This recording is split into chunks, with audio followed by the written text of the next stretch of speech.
We're so happy to have you, Sarah. Lovely to see you. You as well. That's two lovelies. I don't even stay at home, so this is already.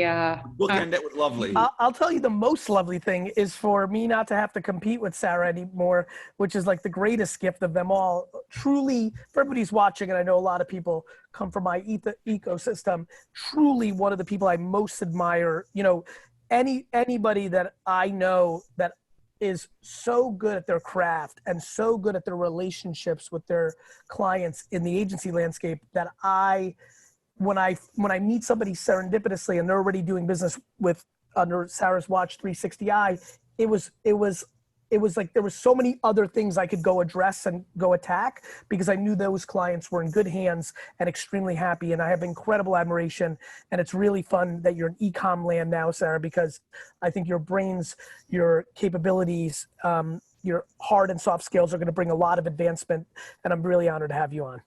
It is really good to be on the same side of the table. I'm not going to lie on that one. And if you guys want to keep talking for 2 straight hours about me, I'm cool with that too. Why don't we talk about Profitero? Set up the landscape. There's a lot of, Fortune 5000 CPGs, individuals watching right now. So it's a really good opportunity for you to give that. So why don't we start there?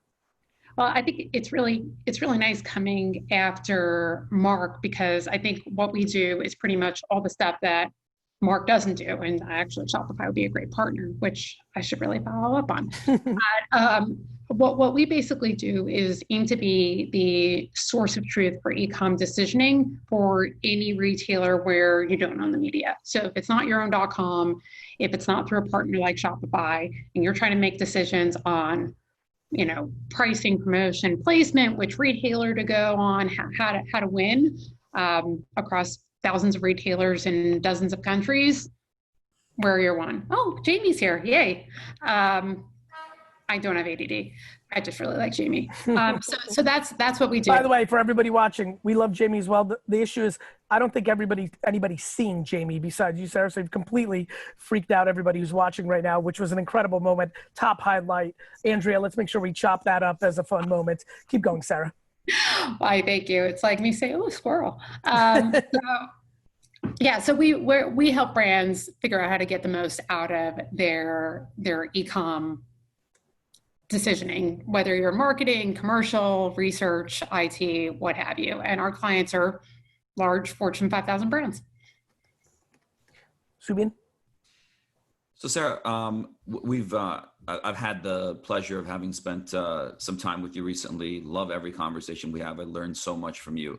Talk to the audience a little bit about the biggest challenges currently facing CPG brands, because we hear a lot about growth last few months, direct to consumer, et cetera. What are you seeing in terms of the challenges as well as the opportunities? I think it kind of goes back to what Gary was saying earlier. Historically, large CPGs were moving at a much more glacial pace because shopping behaviors were moving incrementally, not exponentially.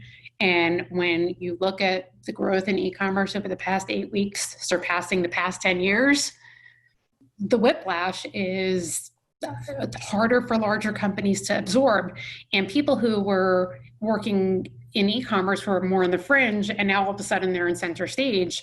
And the level of attention is most certainly warranted, but how that works into the organizational infrastructure, whole other story, and makes it really challenging for big companies to figure out, hey, where does this go? How do I look at this, and how do I organize for this, and how do I report on this? It reminds me of, when Gary and I were first starting out on the social side, it was one of those things that big organizations thought, well, sometimes they thought social wasn't important, and they just thought that, UGC were, deadbeats in their basement. But as social media grew in prominence, organizationally, they didn't even know where it belonged. And I think CPGs are now struggling with how they integrate something so absolutely business critical into their day-to-day life. Zubin, go ahead. Yeah, so in terms of, it's fascinating, right? We're looking at the direction these organizations are going. They don't have necessarily the retail support that they did. They do in certain areas when it's open, but then now we've got all sorts of new channels popping up. Instacart, like who would have thought Instacart would be a thing 6 months ago, a year ago, and now media dollars are getting thrown at Instacart to make sure that people buy their products. what are you seeing in terms of kind of those opportunities that exist for these organizations like the Instacarts, Amazon, Walmart, et cetera? What opportunities are there? And then how do you as a CPG kind of think around the strategy, a 360 strategy around those sorts of things?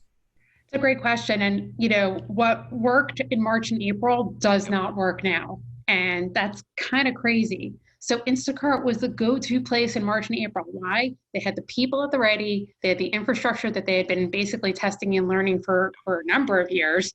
And they were the only ones that could deliver. So if you didn't want to go to a supermarket, you paid a premium and the wealthy got the toilet paper and everybody else got screwed.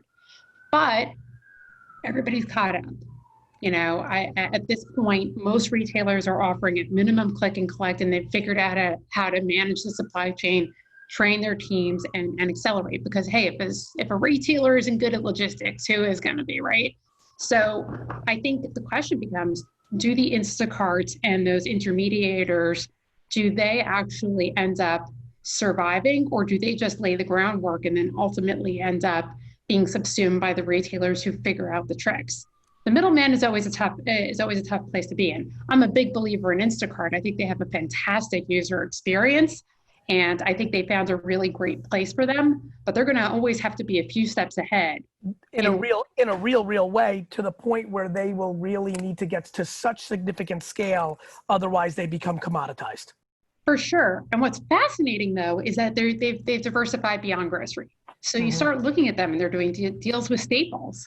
And for all these parents that found out that their kids are going to be home for a hell of a lot longer than they wanted, Instacart via Staples sounds much more attractive than going school supply shopping with masks on. What's been the most surprising thing that you've observed since you're in the front lines and I know how you roll? Anything pop up in the last week or two? You're like, huh? In the past week or two, just like, or in the last 2 months, like, is there like, did a brand do something clever? Are you seeing a startup do something on TikTok that you're like, oh, wait a minute? Or, just anything out of the ordinary that's like, I'm trying to extract value for everybody who's watching. And I think your hot take, it might not even be a well thought through concept yet, but I think the ingredients of your hot take could be extremely valuable. Well, I think one of the coolest things that I've seen of late is super geeky. So I'm just going to warn you, it is super geeky. And so for those of you who are into it, great. For others of you, I may lose you forever. But I was talking to a client the other day, and they were telling me about how they're planning for the second wave of COVID and how they're planning their supply chain. And basically what he did was created this model that had the 19 pandemic and the different waves of when things were happening, the demand signals that were coming out in March and April on the things that were most important from a comfort perspective, and then the effect of the 2008 downturn and what that meant for private label. And so when you start overlaying all of those other things, he was able to figure out which are the products that he thinks will start flying off the shelf come October, November, so he can prioritize his supply chain accordingly. And that is like taking e-com data and really making business impact.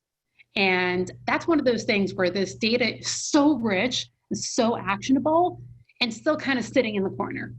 The more you can get those use cases out there and become that source of truth, that's when you can start modeling like that and saying, oh, you know what? I need to make more cans of this kind of soup and less cans of the other, because I know this is what people are going to value. And that's why brand equity is so important today, right? So people were abandoning brand equity immediately because, hey, that marketing is the first thing that gets cut. But we're going into an economic downturn. And so if you want people to pick your brand over somebody else's, I mean, after working a decade on Oreos, let me tell you, people aren't buying great value sandwich cookies, not even in an economic downturn. So what is it about your brand that's going to make it that much more important? And so the brands that are investing in brand equity right now, it's a smart bet. Zubin? Yeah, it's interesting, Sarah. You talk about the approach in terms of kind of predicting what to kind of put on the shelf and whatnot. I think one of the things that's really interesting about Profitero, and I'd love you to talk about it a little bit, is not only the data you get around your own sales, products, et cetera, but what you get in terms of insight around what others are doing, what categories are hot, what products are hot. They can actually help you in terms of your own merchandising and product development.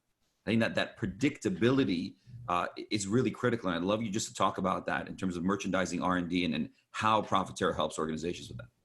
Yeah, that's one of the most fascinating things. And again, there's so much data, it's how you use it. So we have some clients that are that are looking not just at their data and actually spending much more time looking at either their competitor or even an adjacent category, saying, what are the new things that are coming out? What are the new trends that are coming out? Whether, it's more obvious stuff of like gluten-free and vegan, but price pack architecture, pricing strategies, things like that, and or even product content.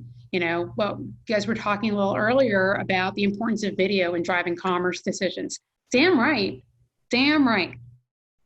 Showing relative scale of products. 100%. All of those different things help drive those kinds of outcomes. And being able to track the ratings and reviews to be able to deal with adverse effects, being able to look at what your competitors are launching, new products. And people weren't able to do that in brick and mortar. You get that on like a monthly delay. By that point, you're dead. Dead. Sarah, what about you as a customer? Just like for fun, to have some fun here. Have you bought anything direct to consumer during the pandemic that you had never bought before as a normal human non-executive that you're like, oh crap, like, like I like peppers. I especially like English peas with hummus. Sabra, big shout out. Little client plug. Is there anything that you've bought as a human that you've never done before that now you're into and are anticipating, you'll have to get there, anticipating that this is how you now buy it? Well, I think the most recent thing, which I think is kind of gross but also awesome, is fish. I've been buying fresh fish online now, and it comes delivered to my door fresh, and it's really freaking good. So whoever would have ever thought they were buying fresh fish, of all the things are going to be so damn smelly and so at risk of spoilage, I bought fish online. But ice is an amazing invention. Dry ice is even cooler. Yeah, fair. So yeah, that was definitely a big one. I would say probably more than anything else, just in terms of the uniqueness. I actually know all the Walmart click and collect people at my local Walmart in Monticello, New York. They recognize me, and they're always like, they feel like I'm testing them, because I always like ask for the weirdest things that are like, highly perishable or flammable or, alcohol or stuff like that. And I am like testing to see how they're going to react to that kind of stuff. So I feel like I actually am walking a mile in my consumer shoes while driving, I guess. I like that.